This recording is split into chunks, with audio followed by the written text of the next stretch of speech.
दोस्तों, बरोट वैली जन्नत से बिल्कुल कम नहीं है। हिमाचल प्रदेश में मंडी डिस्ट्रिक्ट में पड़ता है ये बरोट छोटा सा गांव। दोस्तों, इतना प्यारा सा लोकेशन है, यहाँ के लोग इतने प्यारे हैं, मानो हम जन्नत में पहुँच गए। यहाँ का मौसम भी इतना प्यारा सा है, आप साल भर में कभी भी बरोट आ सकते हो। आज मैं आपको बरोट आने के लिए सारी जानकारी दूंगा। कैसे आना है, कहाँ रुकना है, क्या क्या देखना है। बरोट कोई बड़ा सा टूरिस्ट प्लेस नहीं है। यहाँ नहीं है बड़ी बड़ी होटलें, नहीं है बड़े बड़े रेस्टोरेंट। अगर आप नेचर लवर है, प्रकृति प्रेमी है, तो आप बरोट ज़रूर आ सकते हो।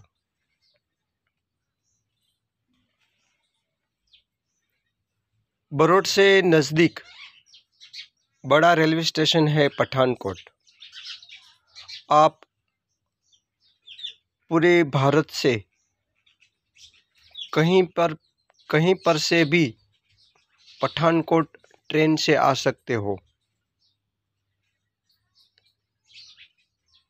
मैं बात करूं गुजरात की, तो अहमदाबाद से पठानकोट की डेली ट्रेन आती है जम्मू तवी। सुबह 11 बजे निकलती है और दूसरे दिन दोपहर 3 बजे पठानकोट पहुंचती है। 2 और वीकली ट्रेन भी है, लेकिन उसमें बुकिंग करना थोड़ा मुश्किल रहता है।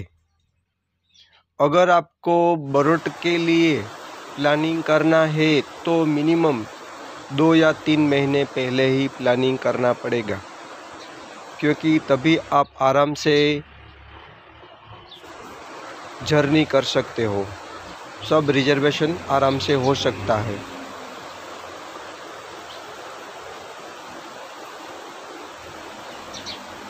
एयरपोर्ट की बात करूँ तो गगल एयरपोर्ट नज़दीक पड़ता है। आप कहीं से पर भी दिल्ली आकर दिल्ली से गगल आ सकते हो और गगल से आप बरोट के लिए टैक्सी हायर कर सकते हो। पठानकोट से बरोट का तकरीबन 188 किलोमीटर है डिस्टेंस। और समय की बात करूं तो मिनिमम 8 घंटा लगता है। तो पठानकोट से बरोट आने तक बीच में बड़ा बड़ा प्लेसेस आता है, पालमपुर, बैजनाथ और जोगिंदर नगर। ये तीनों में से कहीं पर भी आप एक नाइट होल्ड करके दूसरे दिन सुबह बरोट आ सकते हो। पठानकोट से डायरेक्ट कोई व्हीकल अवेलेबल नहीं है। आप स्पेशल टैक्सी हायर कर सकते हो पठानकोट से बरोट के लिए। अगर आपको कम बजट में आना है तो आप पठानकोट से गवर्नमेंट बसेस चलती है पालमपुर, बैजनाथ और जोगिंदर नगर तक।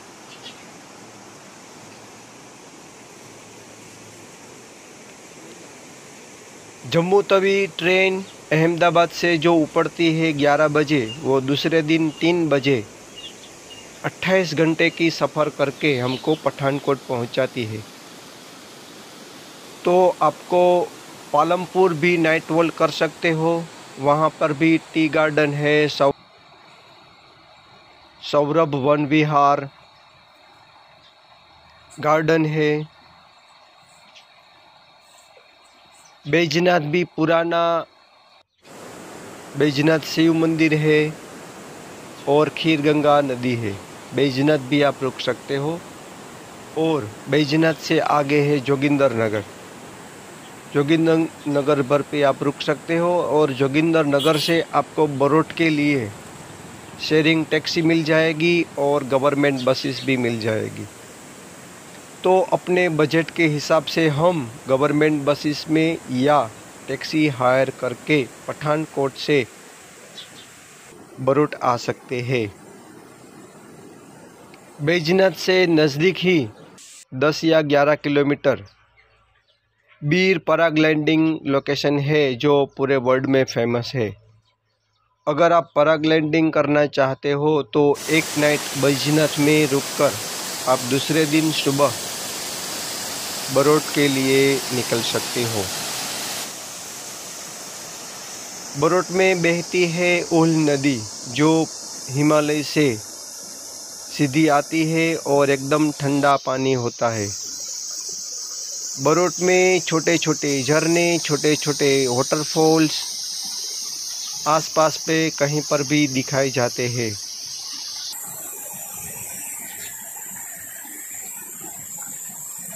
गर्मी की सीज़न में या अप्रैल मई में यहाँ सीज़न होती है और यहाँ का रहने का किराया बढ़ जाता है।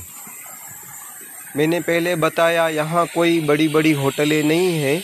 यहाँ के जो गांव वाले लोग हैं उन लोगों ने ही अपने घर के ऊपर होम स्टे बनाए हैं, लेकिन सारी सुविधाएं उपलब्ध होती है।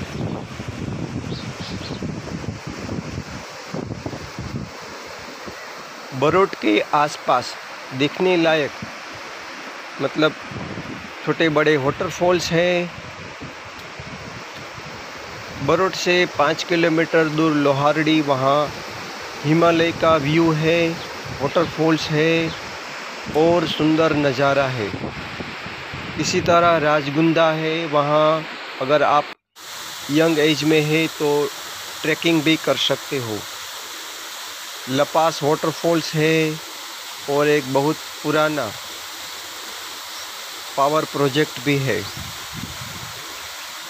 इसी तरह छोटे बड़े झरने हैं और छोटे बड़े वाटरफॉल्स हैं और पूरा दिन ठंडा मौसम।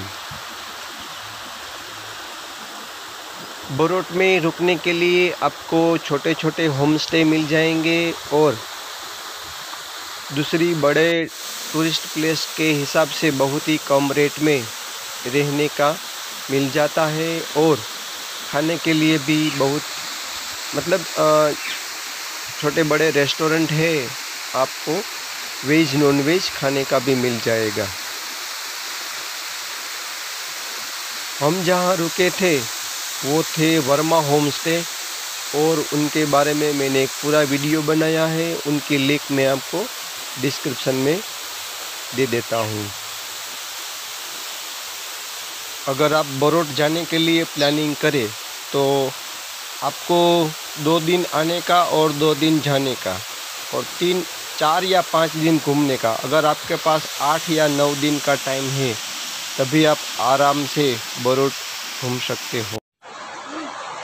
तो अगर आप बरूट आते हो और आपको होम स्टे में कहाँ रुकना है और अगर कोई भी लोकेशन पर आपको टैक्सी की ज़रूरत है तो पठानकोट की, बैजनाथ की, बीर की और बरूट की सभी जगह की टैक्सी वाला जो है उनका नंबर मैं सबका डिस्क्रिप्शन में दे देता हूँ, तो आप उनसे संपर्क करके अपने हिसाब से उनका कॉन्टेक्ट करके टैक्सी कर सकते हो।